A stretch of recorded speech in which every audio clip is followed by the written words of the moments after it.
Greetings, fellow human, Missy here. And if you would like to learn how to improve your mindset and your mental health using gratitude, then I made this video just for you.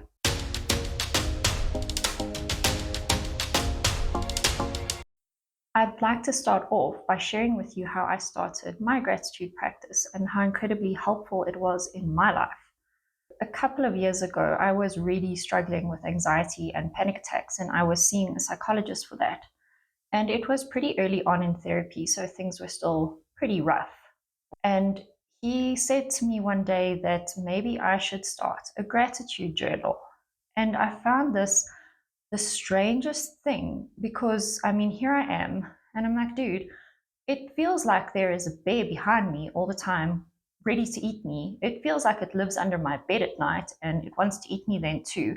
I can imagine all of these terrifying scenarios of like how the apocalypse will happen and so many other things. And my body is doing all of these weird things. And you're telling me I need to practice gratitude.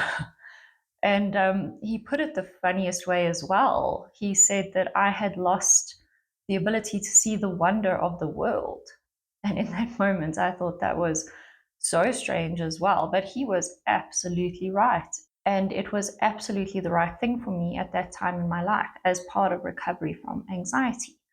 At the time, I was learning to practice mindfulness, and practicing gratitude is a way to practice mindfulness in a very practical and intuitive way.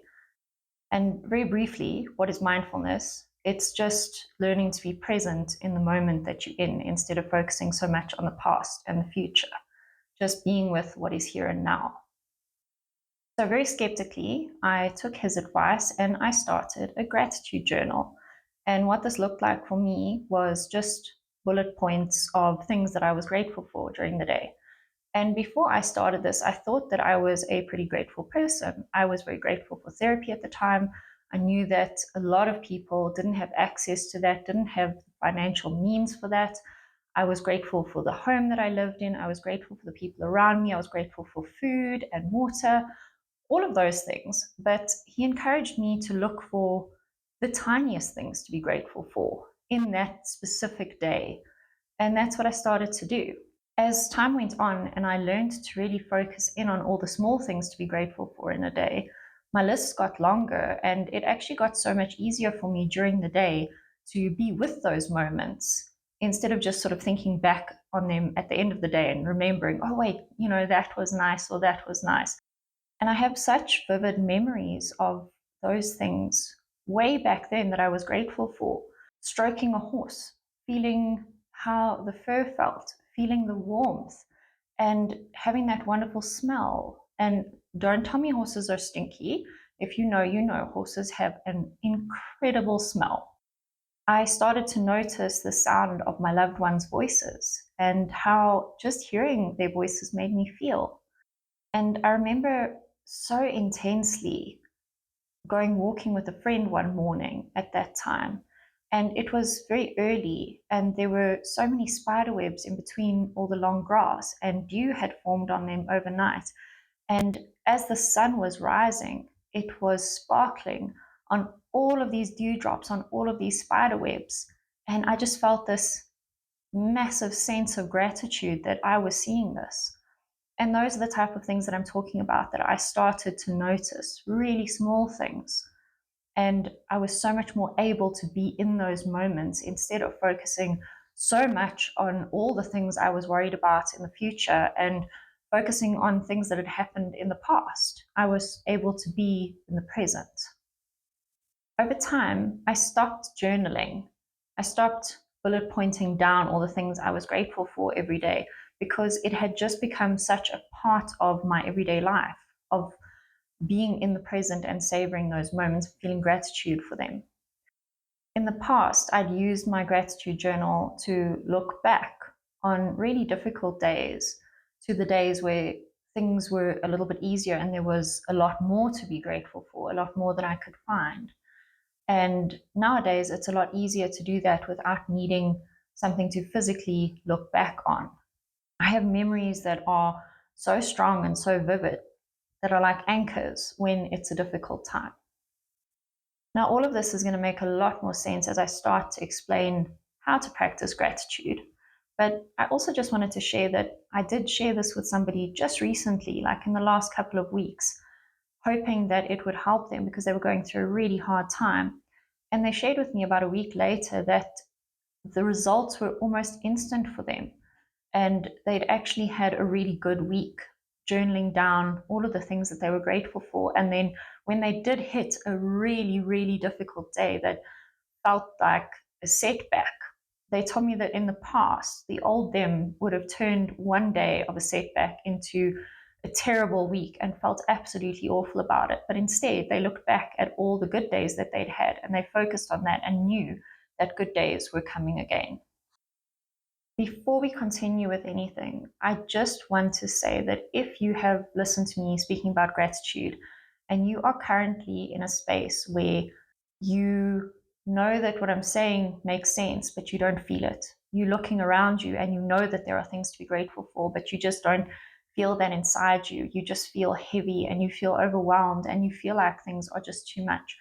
I want you to know that it's okay to feel that way, that you don't need to feel guilty for not feeling that feeling of gratitude, and that I would really, really suggest reaching out to somebody that you trust, a friend, a family member, chat to a counselor, a therapist. If they're not the right one, chat to somebody else. But you are worth reaching out and getting help. It shouldn't be that way. Now, if you do feel like there's potential in what I'm telling you about a gratitude practice, then let's move on to why I refer to it as a practice.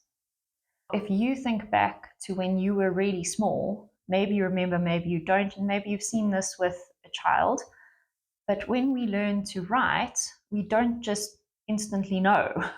We start with little lines, we start with squiggles, and we start with circles, and then we start to form letters. And in the beginning, it's really hard. It takes a huge amount of concentration. And it's not just your mind, your mind is controlling your hand. It's really a huge effort. But as you get more used to it, as you practice and do it every day, you build muscle memory and eventually it just becomes second nature. You've got that muscle memory and it's easy. You don't even have to think about it. And that's how a gratitude practice works. It's something that does need to be worked on so that you can get better at it, so that you can integrate it into your life and it's not a big effort. Now, as I say this, I hope that you're not feeling like, oh, wow, this is going to be such a big effort.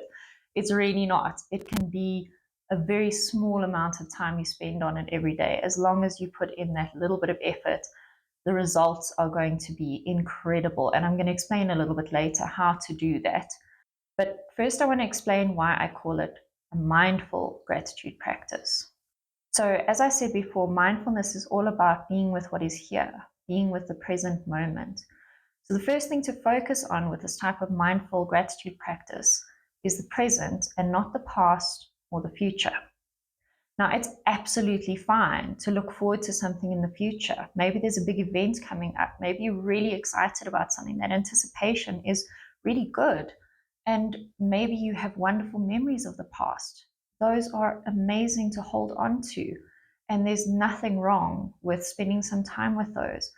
But we live in the present. The past is only memories. The future isn't promised. We actually only have now. And this is our reality, the moment that we're in. If we spend too much time in the past and the future, we can become dissatisfied with the present moment. We can long for the past. We can be worried about the future. We can long for something in the future.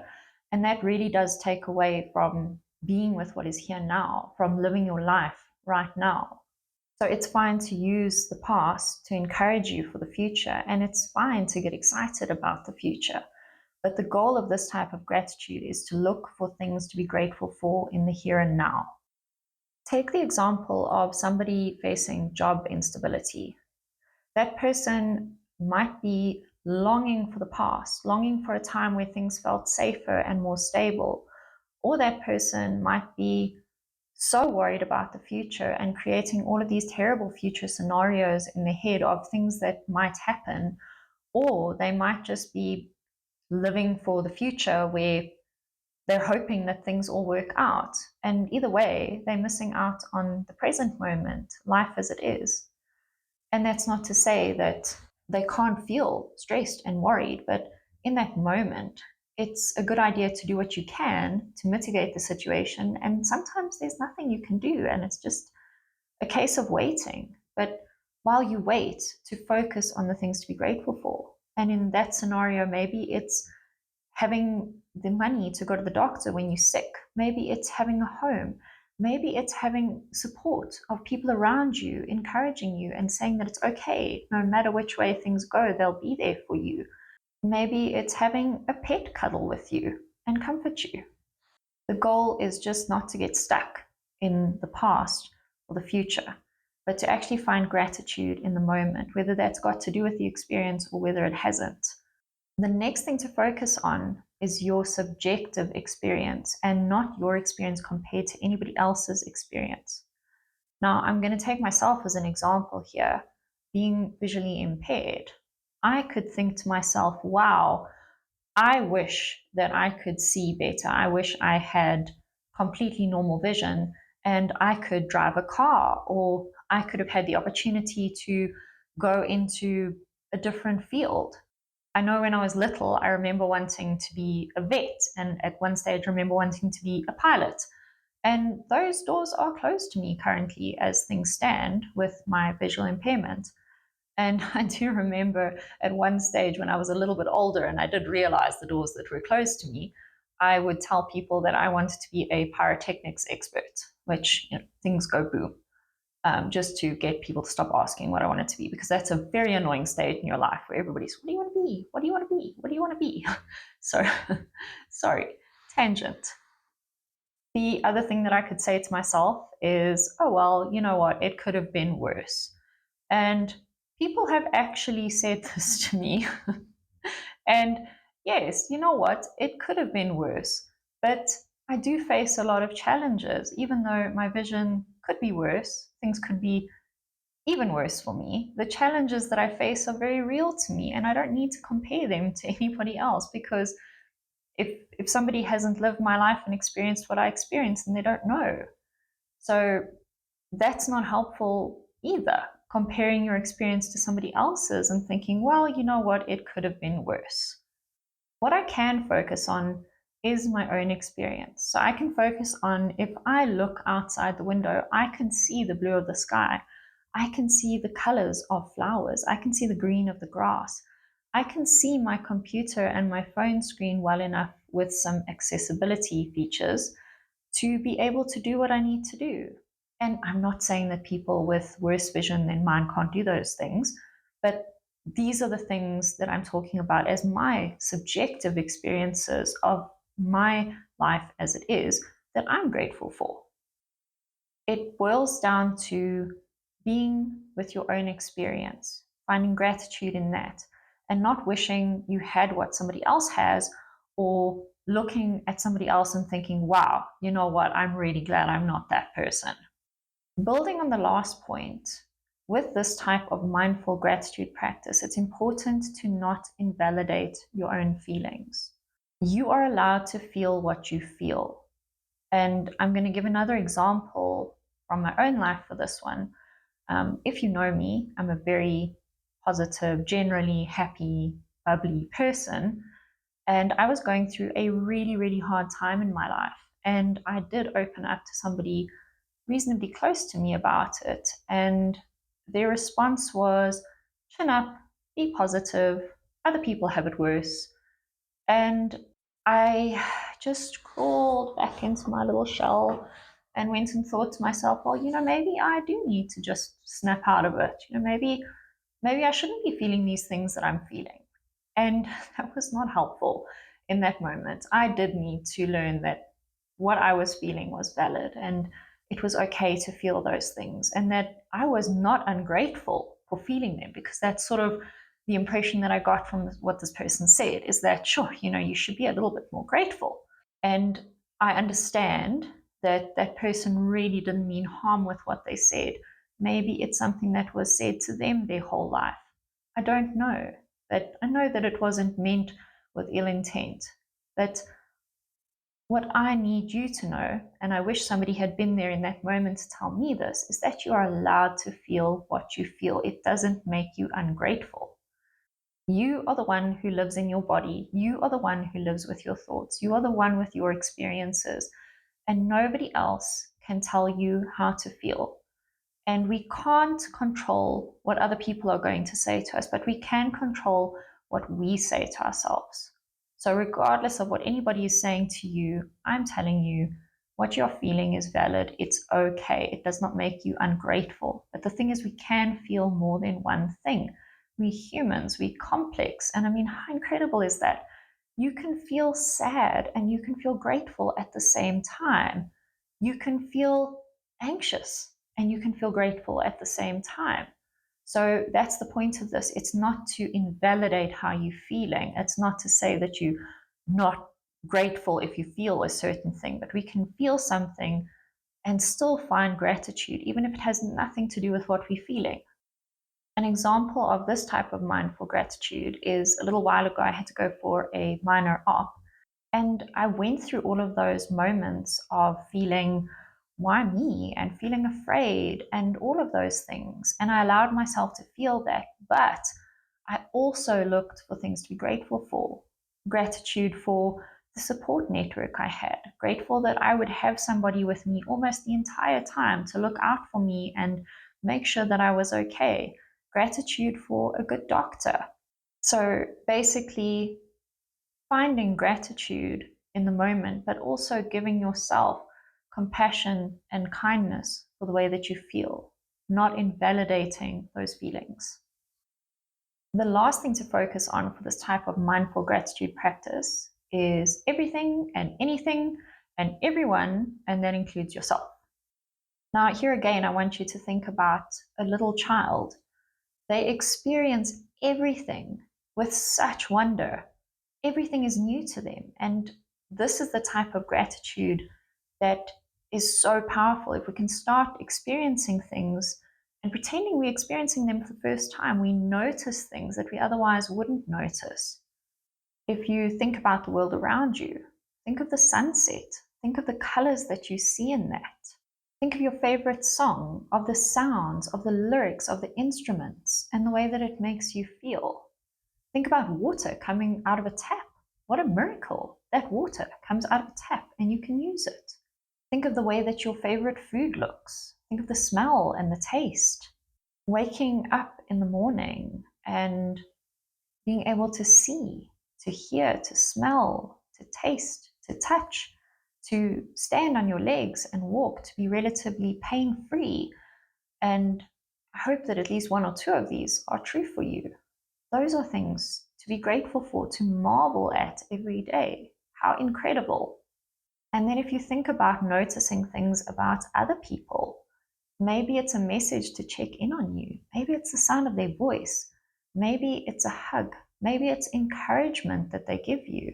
Maybe it's little thoughtful things that they do for you. And lastly, noticing things about yourself to be grateful for. Maybe you handled something really well today. Maybe you were stressed and you did something that really helped your stress and you felt better. Maybe you felt angry and instead of lashing out, you went for a walk and you felt better and you didn't hurt anybody with your anger. Maybe you went to bed on time last night and had a really good night. And maybe you can think about what your body did for you today. To summarize these things to focus on in your mindful gratitude practice, I want to chat about the analogy of the image that I used in the thumbnail. Now, if you didn't notice it or you can't see it, it is a field of sunflowers, but most of the image is a dark gray, ominous sky. If you put yourself in that scene, finding gratitude in the moment means that you are present with what is there. So it's not longing for the skies of yesterday where the sun was shining and it was blue and everything was bright and colorful. And it's not worrying about what tomorrow's sky will look like. Will this get worse? Will the clouds get darker? Will there be a thunderstorm? Will it be really destructive? It's taking in the scene as it is and finding gratitude in that moment for the beauty that you can see. It's also focusing on your own experience. Maybe a particular flower really stands out to you and you think it's incredibly beautiful. And you look at that one more closely and you notice every little detail about it. And there's such gratitude in that. And in that moment, not wondering which flower everybody else would have picked and where your flower stands comparatively. Is it better? Is it worse? Just being with what you have chosen to focus on that's special to you. The next thing is to be in that scene, to be in that moment, and to feel what you feel without judging it as being good or bad or right or wrong. Just feeling what you feel while you look for gratitude. The last thing is really trying to take in everything and find gratitude in all the places. So looking at each and every sunflower and trying to find something to be grateful about each one. And looking at the sky, and maybe there's something to be grateful for there. Maybe there are raindrops starting to fall and they are going to fall on the sunflowers and help them to grow. I hope that this analogy does help to make sense of everything that I've been saying about mindful gratitude. Now, how do you actually establish a gratitude practice, taking into consideration all of the things to focus on? Now, first and foremost, just to say that there is no right and wrong way to do this. You can find your own path. These are just suggestions. It's all about just creating more of an awareness of what is around you right now to be grateful for, and in so doing, shifting your mindset to the positive and helping you to feel better in your day to day life. Remember that it's a practice. So it's something that ideally you work on every single day, but not to be upset with yourself if you miss a day. And also to keep in mind that it can be as little as 2 or 3 minutes a day. It really doesn't need to be a huge time commitment. And you really don't need to overcomplicate it either. So start by deciding how you are going to record your gratitude. And I know in the beginning when I mentioned gratitude journaling, some of you maybe wanted to go running because I know that writing is not for everyone. And that's absolutely fine. You don't need to think of it as a journal. And like I say, for me, I was just putting bullet points down. I wasn't writing paragraphs. So maybe you bullet point down a couple of words. Maybe you have a note taking app on your phone. Maybe you have a notebook, whatever is going to work for you. And if writing is really not for you, you could use voice notes, you could use pictures, you could figure out any way that makes it a little bit more concrete for you. And if none of that works for you, it's wonderful to even spend 2 or 3 minutes just thinking about it without getting distracted with all sorts of other things. The nice thing about keeping a record is that it is there for you to look back on a difficult day. So if you're having a really challenging day, you can go back to that record that you've been keeping, listen to your voice note, look at your journal, however you've chosen to record your gratitude. You can use that on a challenging day. And as we said, it's not yearning for the past, it's not getting stuck there, it's simply using it to encourage you to know that tomorrow will be a better day. The main point is just making something intangible more tangible so that it sticks in your mind and so that it becomes something that comes more naturally to you as you go throughout your day and as you practice. The next thing I would suggest is to focus on those things that I was talking about before. So, in summary, focusing on the present and not the past or the future, focusing on your subjective experience and not comparing your experience to anybody else's. Remember, comparison is the thief of joy. And focusing on not invalidating your feelings while you seek gratitude. You can feel whatever you're feeling and feel gratitude. And then finally, to focus on anything and everything and everyone, including yourself. The next thing I would suggest is to link your gratitude practice to something that you already do automatically and you do every day. And this isn't a new idea, it's called habit stacking. So you already have one habit and you just stack a habit on top of that habit. So you brush your teeth every day, you take a shower, you eat food, you have a cup of tea or coffee, you get ready for bed. All of those things are things that you do every day. So you could stack this habit on one of those because you don't really need to think about those. You already brush your teeth before you go to bed at night. You don't really need to think about it very much. So you could stack your gratitude practice on top of that. So after you finish brushing your teeth, you grab your notebook, you grab your phone for a voice note, whatever it is, and you record your gratitude for the day. I find for myself, it's really helpful to practice gratitude close to bedtime, because that is the time that your brain sort of goes over the day, and maybe you start to get a little bit anxious about tomorrow, you get stuck in all sorts of things. And gratitude can be very grounding and just, like I say, bring you back into the present moment, and it puts your brain in more of a calm state to fall asleep.